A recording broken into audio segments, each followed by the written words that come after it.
إن الحمد لله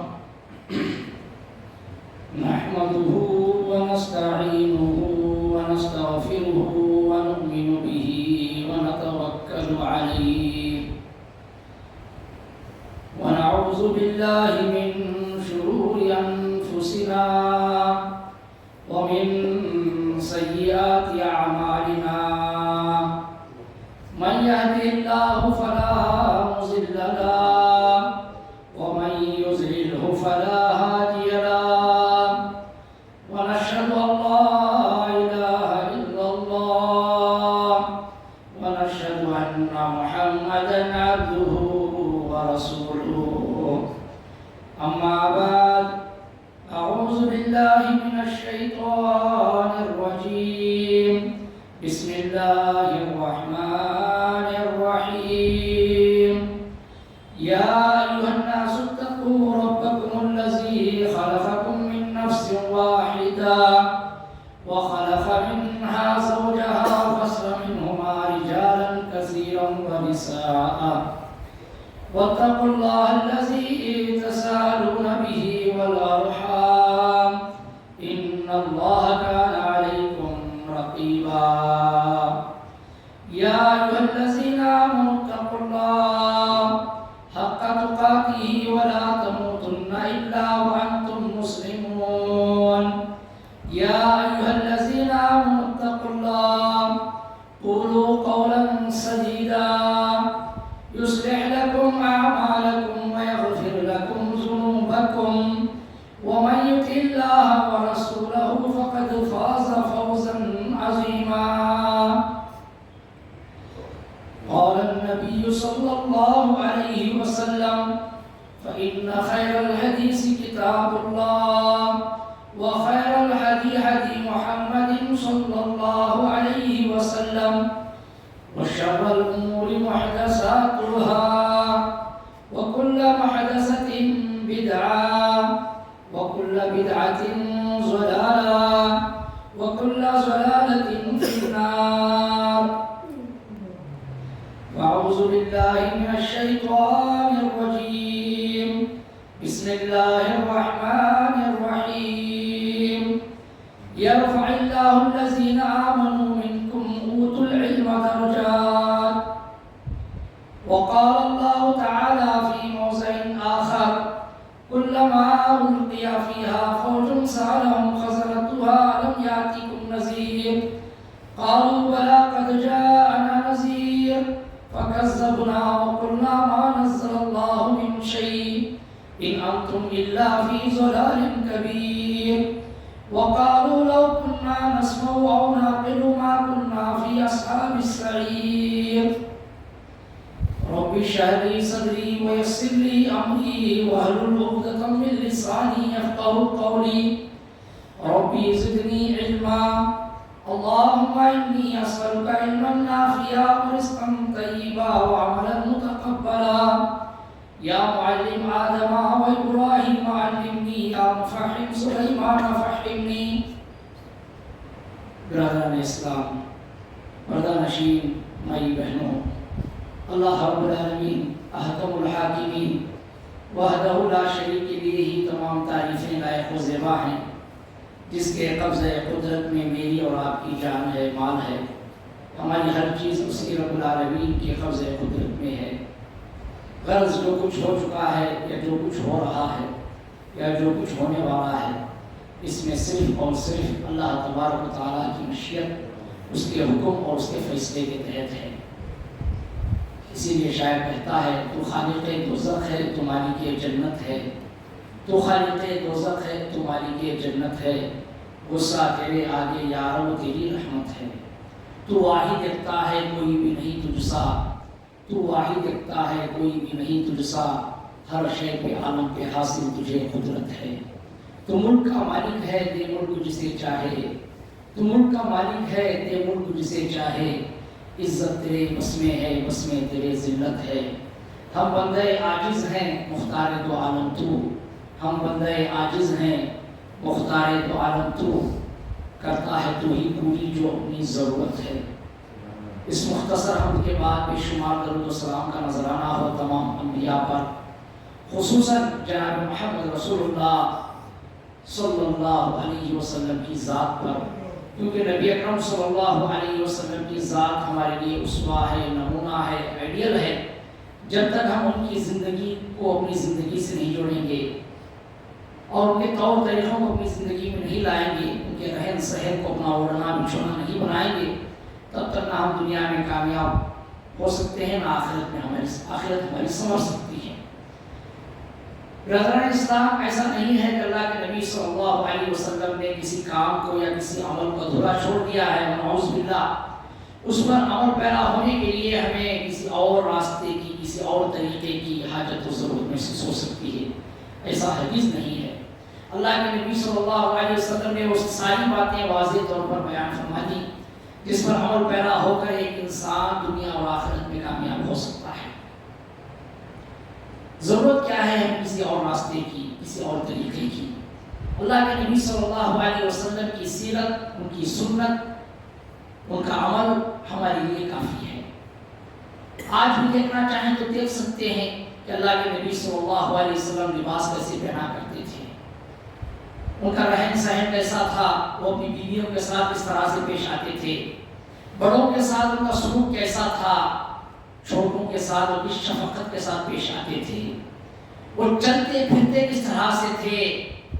یہاں تک دیکھنا چاہیں تو دیکھ سکتے ہیں کہ وہ اپنے پیروں میں جوتے کیسا پہنا کرتے تھے۔ یہاں تک دیکھنا چاہیں تو دیکھ سکتے ہیں کہ اللہ کے نبی صلی اللہ علیہ وسلم اپنے بالوں میں کنگھی کس طرح سے کیا کرتے تھے۔ چھوٹی چھوٹی باتیں بھی اللہ کے نبی صلی اللہ علیہ وسلم کی سیرت کے حوالے سے ہمیں مل جاتی ہیں، تو ہمیں کسی اور راستے کی، کسی اور طریقے کی حاجت و ضرورت نہیں ہو سکتی۔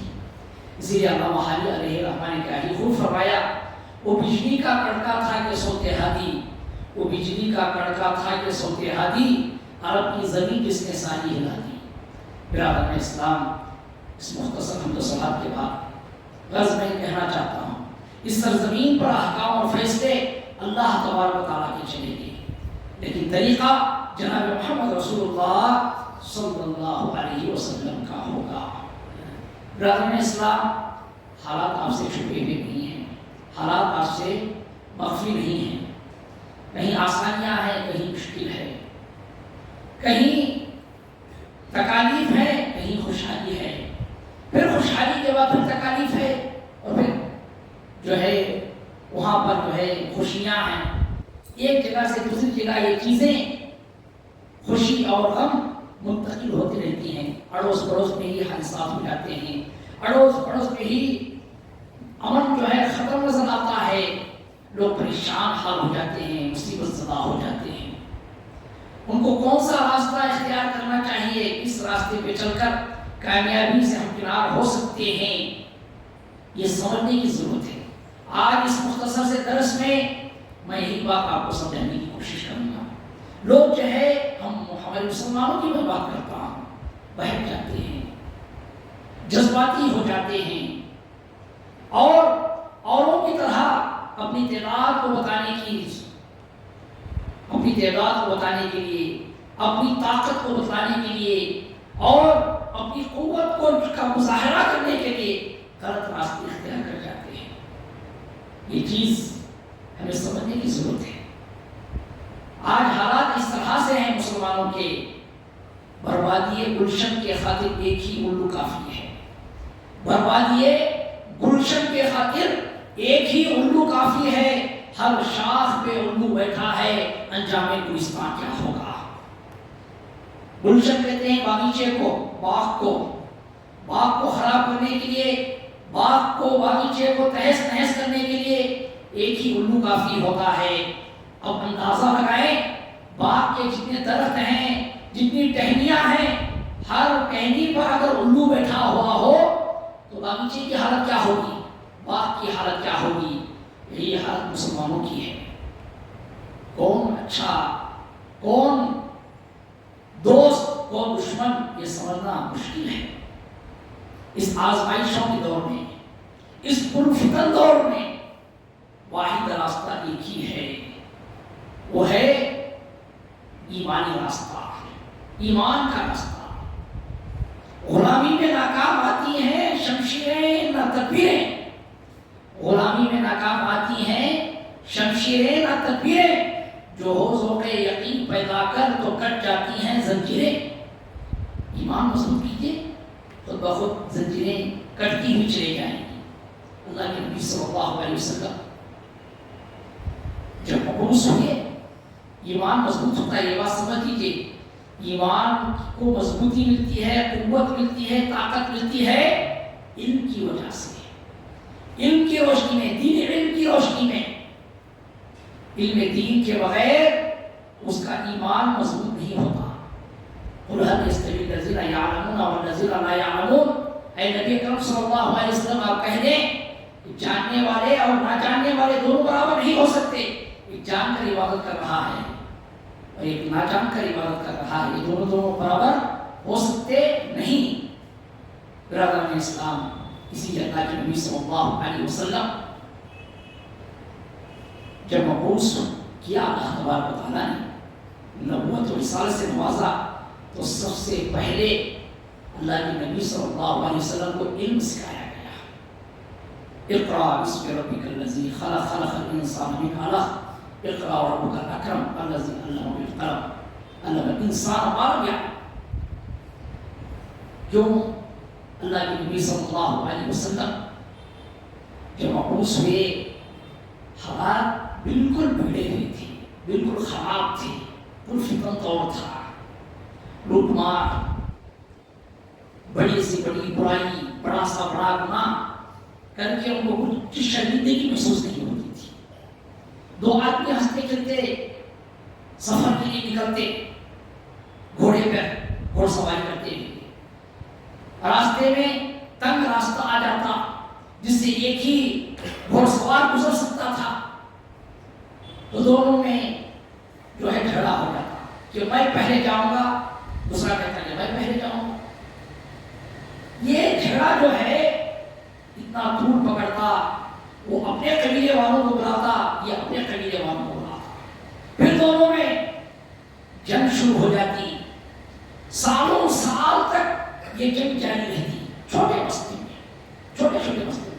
تنگ راستے سے کوئی ایک پہلے گزر گیا، دونوں ساتھی جو ہے ہنستے کھیلتے اپنے گھر سے نکلے تھے، ایک جو ہے اپنے دوست کے لیے قربانی دے دیا، ایک نے کہہ دیا کہ آپ آگے چلو میں پیچھے آ جاؤں، کیا مشکل بات ہے۔ کچھ دیر وہ پہلے چلا گیا تھا، نہیں میں پہلے جاؤں گا۔ اسی میں جو ہے سالوں سال جھگڑے ہوتے، سالوں سال بیٹھیاں ہوتی، قبیلہ دشمن ہو جاتا۔ یہ حالت تھی اللہ کے نبی صلی اللہ علیہ وسلم کی بیعت کے وقت۔ تو اللہ تبارک و تعالیٰ نے اپنے نبی صلی اللہ علیہ وسلم کو دیا کہ تم علم سیکھو، جہالت سے ان کو تم سدھار نہیں سکتے، جہالت سے ان کو راہ راست پر نہیں لا سکتے۔ اللہ کے نبی صلی اللہ علیہ وسلم کی علم کی بنیاد پر ہی ان کو جو ہے ان کی اصلاح کی اور ان کی رہنمائی کی، ان کو ایک ایسا معاشرہ دیا اور ان کو ایسا بنایا تاکہ قیامت تک لوگ ان کی اقتدا کرتے ہیں، ان کی اطاعت کرتے ہیں۔ انہی میں تو صحابہ کرام اجمعین پیدا ہوئے اور صحابہ کرام کی نسل سے تابعین اور ان کی نسل سے تابعین، اس کے بعد سلف صالحین کا دور چلا، بہت دیر تک یہ دور چلا، کم سے کم 400-500 سال، 4-5 صدیاں وہ اللہ کے نبی صلی اللہ علیہ وسلم کی تعلیم کا نتیجہ تھا، علم کا نتیجہ تھا۔ اور اللہ کے نبی صلی اللہ علیہ وسلم نے ایسے ان کی تربیت فرمائی، ایسے ان کو بنایا، اس طرح سے رہتے ہیں، اس طرح سے سلوک ہونا چاہیے اپنوں کے ساتھ، غیروں کے ساتھ۔ مغیرہ بن شعبہ رضی اللہ تعالیٰ عنہ کی اسلام کا واقعہ آپ سنیں گے۔ مغیرہ بن شعبہ رضی اللہ تعالیٰ عنہ اسلام قبول کرنے کے لیے آ رہے تھے، ساتھ میں ان کے 2 کفار ساتھی تھے۔ ان کی نیت ایسی ہوئی، درمیان سفر میں مغیرہ بن شعبہ رضی اللہ تعالیٰ عنہ کی جا رہے ہیں، مجھے تو اسلام قبول کرنا ہے، یہ 2 جو میرے ساتھ میں ہیں کافر، کیوں نہ میں اپنی ایمانی ثبوت یہیں سے دے دوں، ان کو دھوکے سے قتل کر دیا۔ کفار 2 جو کافر تھے ان کو قتل کر دیا اور ان کا پورا سارا مال لے کر اللہ کے نبی صلی اللہ علیہ وسلم کی خدمت میں پہنچے۔ اور اللہ کے نبی صلی اللہ علیہ وسلم سے کہا میں ایمان لانا چاہتا ہوں، میں اسلام قبول کرنا چاہتا ہوں، اور میں نے اسی ارادے سے اپنے جو ساتھی تھے ان کا قتل کر دیا، اور جو کچھ مال تھا وہ میں لے کر آیا ہوں آپ کی خدمت میں، آپ جو ہے اس کو بیت المال میں جمع کرنے۔ اللہ کے نبی صلی اللہ علیہ وسلم نے فرمایا یہ دھوکے سے حاصل کیا ہوا مال ہے، ہم اس کو نہیں لے سکتے۔ آپ کا اسلام قبول کرنا جائز ہے، آپ اسلام قبول کر لے سکتے ہیں، اور سارے پچھلے گناہ آپ کے معاف ہیں اسلام کی قبولیت کے بعد، لیکن یہ مال جو ہے ہم اس کو نہیں لے سکتے۔ تم نے اس کو لانا دیا، تمہارا لانا جو ہے تمہارے پاس درست نہیں ہے۔ یہ تعلیم دی اللہ کے نبی صلی اللہ علیہ وسلم نے۔ اسی طریقے سے اللہ کے نبی صلی اللہ علیہ وسلم کے ساتھی عبداللہ بن مسعود رضی اللہ تعالیٰ عنہ تھے۔ ایک مرتبہ یہ پیروں کے درخت پر چڑھتے ہیں مسواک دھونے کے لیے، تیز ہواؤں کا دور ہوتا ہے، تیز ہوائیں چلنے کی وجہ سے ان کا لباس اڑ جاتا ہے اور ان کی باریک پلیاں نظر آتی ہیں۔ صحابہ کرام اس بات میں ہنس پڑتے ہیں۔ اللہ کے نبی صلی اللہ علیہ وسلم کو جب اس کا علم ہوتا ہے پوچھتے ہیں اللہ کے نبی صلی اللہ علیہ وسلم تم مغیرہ بن شعبہ رضی اللہ تعالیٰ عنہ، عبداللہ بن مسعود رضی اللہ تعالیٰ عنہ پر کیوں ہنسے؟ بتاتے کیا بتائیں اللہ کے نبی صلی اللہ علیہ وسلم، ہوائیں چلنے کی وجہ سے ان کا لباس اڑ گیا اور باریک پلیاں نظر آ گئی جس کی وجہ سے ہم ہنس پڑے۔ اللہ کے نبی صلی اللہ علیہ وسلم نے فرمایا آج تم ان کی باریک پلیوں کو دیکھ کر ہنس رہے ہو، کل قیامت کے روز یہی باریک پلیاں احد پہاڑ کے برابر ہوں ان کی ایمان کی وجہ سے اور ان کی ایمانی قوت کی وجہ سے، ان کے اعمال صالحہ کے ذخیرے کی بنیاد پر۔ یہ تعلیم دی اللہ کے نبی صلی اللہ علیہ وسلم۔ اصل زندگی آخرت کی زندگی ہے، اخروی زندگی میں جو کامیاب ہو گیا وہی شخص کامیاب ہے۔ یہ اللہ کے نبی صلی اللہ علیہ وسلم نے تا قیامت تک آنے والی امت محمدیہ کو تعلیم دی۔ اللہ کے نبی صلی اللہ علیہ وسلم ایک مرتبہ سوئے ہوئے تھے، جگہ اللہ کے نبی صلی اللہ علیہ وسلم، حضرت عمر فاروق رضی اللہ تعالیٰ عنہ کی نظر اللہ کے نبی صلی اللہ علیہ وسلم پر پڑی، جن کے چہرے مبارک پر حسیر کے نشانات بنے ہوئے تھے اللہ کے نبی صلی اللہ علیہ وسلم کی۔ دیکھا اللہ کے نبی صلی اللہ علیہ وسلم اس حال میں حوصلہ ہو گئے، حیران پریشان کی حالت میں، غم کی حالت میں حضرت عمر فاروق رضی اللہ تعالیٰ عنہ نے اللہ کے نبی صلی اللہ علیہ وسلم سے کہا اے اللہ کے نبی صلی اللہ علیہ وسلم، وہ قیصر و کسریٰ، قیصر و کسریٰ جو غیر ہیں، کافر ہیں، وہ عیش و عشرت کی زندگی بسر کریں، وہ ٹھاٹ باٹ سے رہیں، ہر طرح کی ان کو دنیا کی نعمت حاصل ہو۔ امام الانبیاء شافی معشر ساقی کوثر جناب محمد رسول اللہ صلی اللہ علیہ وسلم جو اس سرزمین پر سب سے زیادہ اعلیٰ مقام ہے آپ کا، آپ کو ایک آرام دہ تکیہ بھی میسر نہ ہو، یہ کہاں تک صحیح ہے؟ اللہ کے نبی صلی اللہ علیہ وسلم نے حضرت عمر فاروق رضی اللہ تعالیٰ عنہ سے کہا اے عمر رضی اللہ تعالیٰ عنہ، وہ قیصر و کسریٰ ان کو دنیا کے حد تک کی تمام عیش و عشرت حاصل ہو اور ہمیں جنت میں جو ہے تمام نعمتیں حاصل ہو، کیا وہ بہتر ہے یا یہ بہتر ہے؟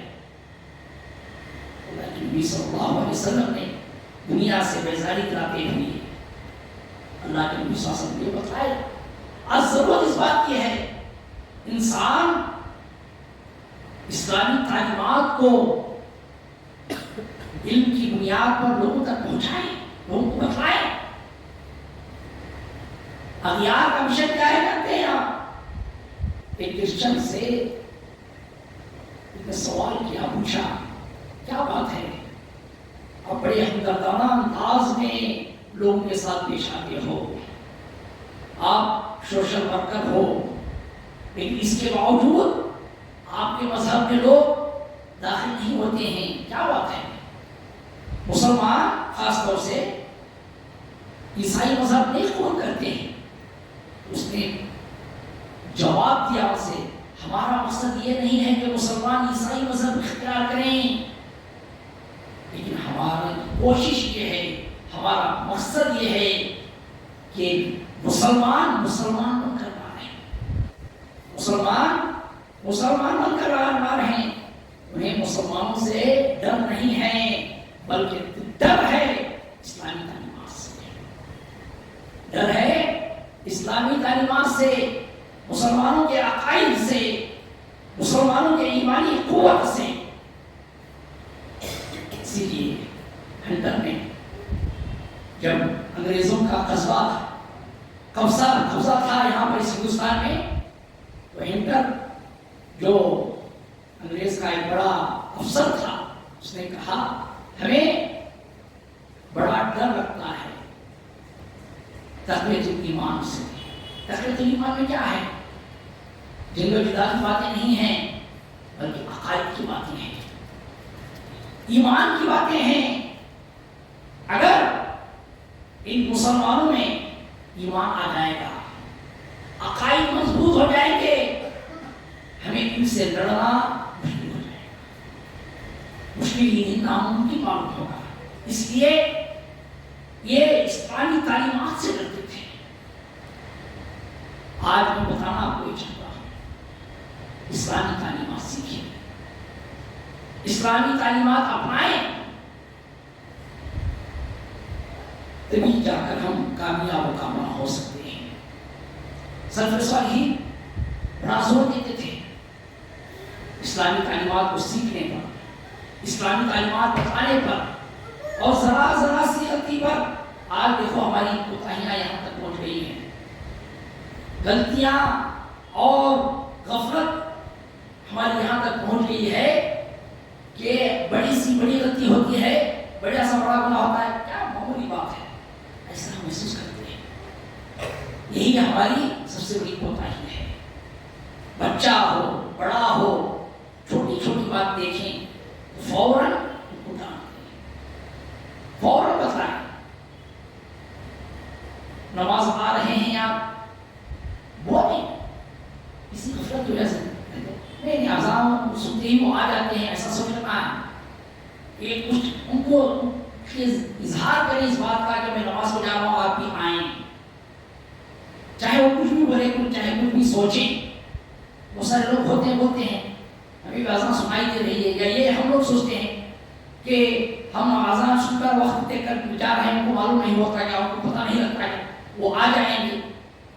اس طرح کا نہ سوچیں، ذرا سی بات پر جو ہے آپ جو ہے اس پر ان کو جو ہے تنبیہ کریں۔ یہ اسلامی تعلیمات ہے۔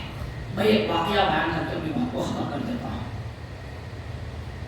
حضرت عمر بن عبدالعزیز علیہ الرحمہ، یہ اپنے دور کے بڑے خلیفہ گزرے ہیں، اور ان کو خلیفہ ثانی بھی کہا جاتا ہے، عمر بن عبدالعزیز کو، کیونکہ حضرت عمر رضی اللہ تعالیٰ عنہ کے بعد ان کی خلافت بڑی رنگ لائی، اس لیے ان کو خلیفہ ثانی بھی کہا جاتا ہے۔ حالانکہ یہ صحابی نہیں ہیں، تابعی ہیں۔ ان کی تعلیم اور ان کی تربیت کیسے ہوئی آپ جانتے ہیں، اس واقعے سے آپ کو بخوبی معلوم ہو جائے گا۔ صہیب بن کیسان علیہ الرحمہ نے ان کی تربیت کی، ان کی تعلیم کی، ان کو علم دلایا۔ ایک مرتبہ عمر بن عبدالعزیز علیہ الرحمہ نماز میں دیری کے ساتھ پہنچتے ہیں، نماز ان کی پوری طریقے سے نہیں چھوٹتی ہے بلکہ دیری سے پہنچتے ہیں، ایک رکعت یا دو رکعت چھوٹ جاتی ہے۔ صہیب بن کیسان کی نظر ان پر پڑتی ہے، صہیب بن کیسان غصے کے انداز میں انہیں بلاتے ہیں اور پوچھتے ہیں تمہاری نماز کیوں چھوٹی، تم نماز میں دیری کے ساتھ کیوں پہنچے؟ عمر بن عبدالعزیز جواب دیتے ہیں کہ میں اپنے بالوں میں کنگھی کر رہا تھا، اس لیے جو ہے میں نماز میں دیری کے ساتھ پہنچا۔ اچھا، اب تمہیں بالوں سے اتنی محبت ہونے لگ گئی ہے کہ تم نماز میں دیری کے ساتھ پہنچ رہے ہو؟ ڈانٹا ان کو، اسی بات پر اتفاق نہیں کیا، بلکہ ان کے والد محترم عبدالعزیز کو خط لکھ کر بھیجا باقاعدہ کہ آپ کے بیٹے نماز میں دیری کے ساتھ آتے ہیں، پوچھنے پر کہتے ہیں کہ میں بالوں کو سنوار رہا تھا، بالوں میں کنگھی کر رہا تھا، اس لیے نماز میں دیری سے پہنچا۔ دیکھیے اس وقت کے والدین کسی ہوا کرتے تھے، اس وقت کے سرپرست حضرات کیسے ہوا کرتے تھے اور اساتذہ کیسے ہوا کرتے تھے۔ استاد نے یہ نہیں سوچا چھوٹی بات ہے، رکعت دو رکعت نماز چھوٹی ہے، کیا اس بات کی اطلاع دے کر بھیجو۔ اور اس وقت ایک جگہ سے دوسری جگہ بات پہنچانا کوئی آسان بات نہیں تھی۔ خطوط کا دور تو بہتر ہے سمجھیے، بس کہ اس سے بھی زیادہ مشکل یہ بات باقاعدہ ایک انسان کو گھوڑ سواری کے ذریعے یا اونٹ کے ذریعے روانہ کرنا پڑتا تھا خط دے کر، اس کے بعد ایک جگہ سے دوسری جگہ بات پہنچتی۔ آج جو ہے سیکنڈوں میں ایک دوسرے سے بات ہو جاتی ہے موبائل فون کے ذریعے۔ لینڈ فون کا دور بھی آیا، یہ اس سے ذرا مشکل بات تھی، لیکن غرض میں بتانا چاہتا ہوں ایک جگہ سے دوسری جگہ بات پہنچانا بہت مشکل تھا، اور بات پہنچائی انہوں نے اپنے ان کے والد محترم کو، اور والد محترم بھی کیسے کیا اتنی چھوٹی چھوٹی بات کو مولانا جو ہے ہم تک پہنچا رہے ہیں۔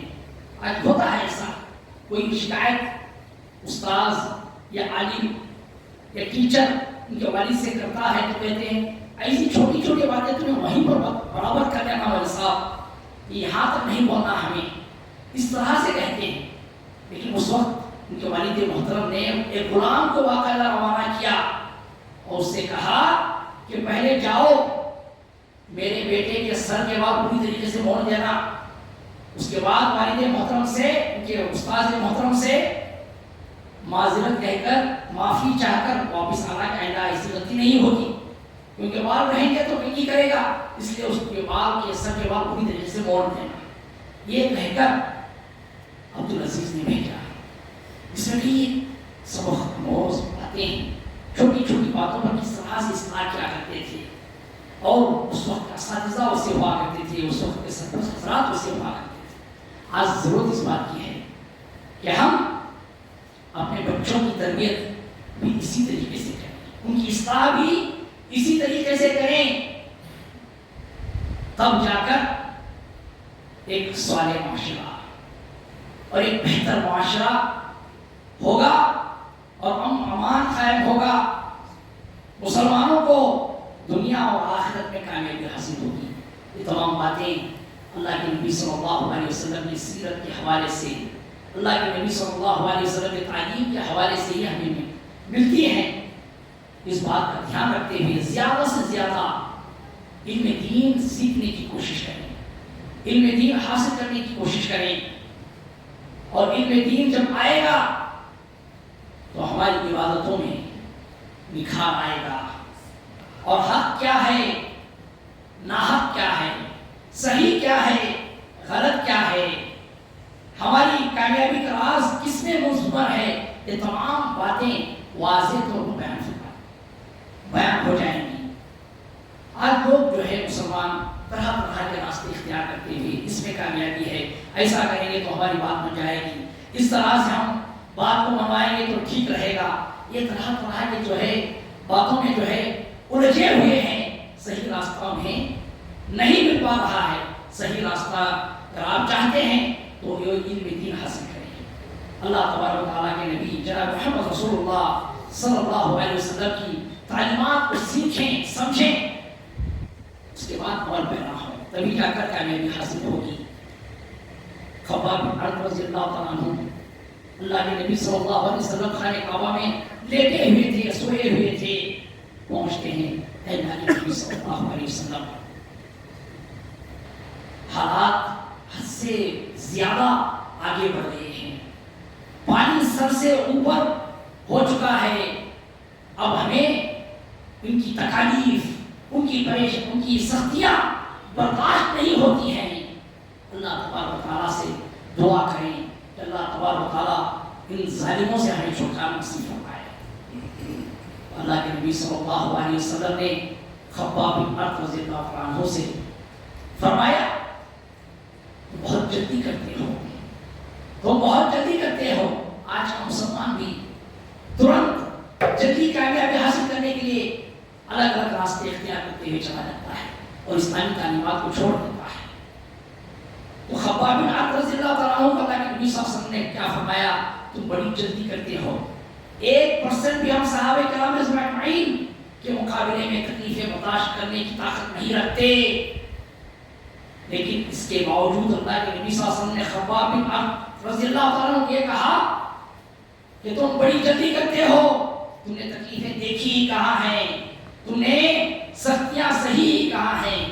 اس سے پہلے امتیں ہوا کرتی تھی جن کو آدھا زمین میں گاڑ دیا جاتا اور آگے سے کاٹ دیا جاتا، لیکن پھر بھی انہوں نے صبر کا مظاہرہ کیا، تمہارا صبر جواب دے دیا۔ میں نے اس طرح سے کہا، پھر اللہ کے نبی صلی اللہ علیہ وسلم نے فرمایا ہم کامیاب ہو کر رہیں گے، اسلام کو سربلندی حاصل ہو کر رہے گی اور یہ پریشانیاں ختم ہو جائیں گی، امن و امان کا ایسا دور آئے گا۔ ایک عورت اکیلی تنہا صنعاء سے حضرت موت تک سفر کرے گی، اسے کسی لٹیرے سے، کسی ڈاکو سے، کسی غیر محرم سے کوئی شکایت اور کوئی تکلیف محسوس نہیں ہوگی، امن و امان کے ایسے دور آئیں گے، ایسا اللہ کے نبی صلی اللہ علیہ وسلم نے فرمایا۔ اور اسلامی تعلیمات پر جمے رہنے کی وجہ سے صاحب اکرام اجمعین نے اللہ کے نبی صلی اللہ علیہ وسلم کی زندگی میں ہی وہ دن دیکھی، وہ خوشیاں دیکھی، وہ امن و امان دیکھا اور وہ اسلام کو سربلندی دیکھی۔ برادران اسلام، میں اس مختصر خطبے میں یہی آپ کو بتانا چاہوں گا، تمام باتوں کا احاطہ کرنا، تمام باتیں بتانا اس مختصر سے وقت میں ناممکن ہے۔ صرف یہی میں بتانا چاہوں گا کہ آپ پہلے علم دین کو سیکھنے کی کوشش کریں، اپنے بچوں کی تربیت کی فکر کریں، کیونکہ یہ بچے ہمارے قوم کا مستقبل ہیں، ان کی تربیت کی فکر ابھی سے کریں۔ یہ نہ دیکھیں بچہ 1 سال کا ہے، 2 سال کا ہے، 4 سال کا ہے، 10 سال کا ہے، دھیرے دھیرے سیکھ لے گا، دھیرے دھیرے جان لے گا، اس فکر میں نہ رہیں، اس غفلت میں نہ رہیں، اس کو شروع ہی سے جو ہے اس بات کا احساس دلاتے ہیں۔ ہم نے دیکھا ہے معصوم بچے کو بولنا نہیں آتا، ان کو کہنا نہیں آتا، وہ اللہ کہاں ہیں بتاؤ بلکہ بولے تو آسمان کی طرف اشارہ کرتے ہیں۔ اسلام کی بنیاد کن ارکان پر مشتمل ہے وہ بتاتے ہیں، 5 ارکان پر مشتمل ہے۔ ایمان کتنے ہیں، تمام چیزیں بتلاتے ہیں۔ ہم نے دیکھا ہے ان کو شروع ہی سے ماں کے گود ہی سے اس کو جو ہے تعلیمات سے آراستہ پراستہ کرنے کی فکر کریں۔ اللہ تبارک و تعالیٰ سے دعا ہے کہ اللہ تبارک و تعالیٰ ہمیں کہیں رسول سے زیادہ عمل کی توفیق عطا فرمائے۔ اللہ تبارک و تعالیٰ ہمارے ایمان کو مضبوط فرمائے۔ جہاں بھی مسلمان پریشان حال ہیں، مصیبت زدہ ہیں، ان کی پریشانی مصیبتوں کو دور فرما۔ الہ رب العالمین ہمیں جو بیمار ہیں ان کو شفا عاجل نصیب فرما۔ الہ رب العالمین ہمیں جو انتقال کر گئے ہیں ان کو قبر کے عذاب سے بچا، ان کی نیکیوں کو قبول فرما، ان کے گناہوں کو معاف فرما۔ الہ رب العالمین ہم خطا کار ہیں، گنہگار ہیں، ہماری ٹوٹی پھوٹی دعاؤں کو محض اپنے فضل و کرم سے قبول فرما۔ ربنا تقبل منا انك انت السميع العليم وتب علينا انك انت التواب الرحيم والسلام على المرسلين والحمد لله رب العالمين۔